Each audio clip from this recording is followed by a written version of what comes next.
लक्ष्मीच्या पावलांनी मालिकेच्या आजच्या भागामध्ये प्रेक्षकांनो आपल्याला असं पाहायला मिळालं की अद्वैतची माफी आता सोहमने मागितलेली असते.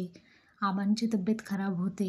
आबांना जोगतिनीने दिलेले जे इशारे असतात ते आठवून त्यांना अस्वस्थ व्हायला लागतं. तर अद्वैतने डॉक्टरांना घरी बोलवून घेतलेलं असतं आणि डॉक्टर आबांना चेक करत असतात. घरातले सगळेजण तिथे जमलेले असतात. आबा फक्त अद्वैतला काहीतरी संकेत देण्याचा प्रयत्न करत असतात.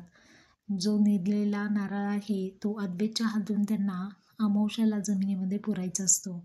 आणि सगळेजण गेल्यानंतर आबा अद्वैतला बोलवतात. तेव्हा अद्वैत दार लावून घेतो आणि या दोघं सिक्रेटली बोलू लागतात. आबा म्हणतात, त्या जोगतीने माईने दिलेला मला हा जो नारळ आहे ना, तो वेळेमध्ये जमिनीमध्ये गाडला गेला पाहिजे.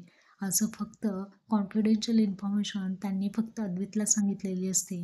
अद्वैत त्याच्या रूममध्ये येतो आणि कलाला असं झोपलेलं पाहून तो अजून भावनिक होतो, अजून हळवा होतो आणि म्हणतो, बरं झालं खरे झोपलेले आहे, आराम करते. त्याचे डोळेसुद्धा पाणावलेले असतात कलाच्या काळजीने, कारण जोगतिनीने या दोघांच्या संसारावरतीच आता संकट येणार आहे असा संकेत अद्वैतला पर्सनली दिलेला असतो. अद्वैत डोक्यावरून हात फिरून तिची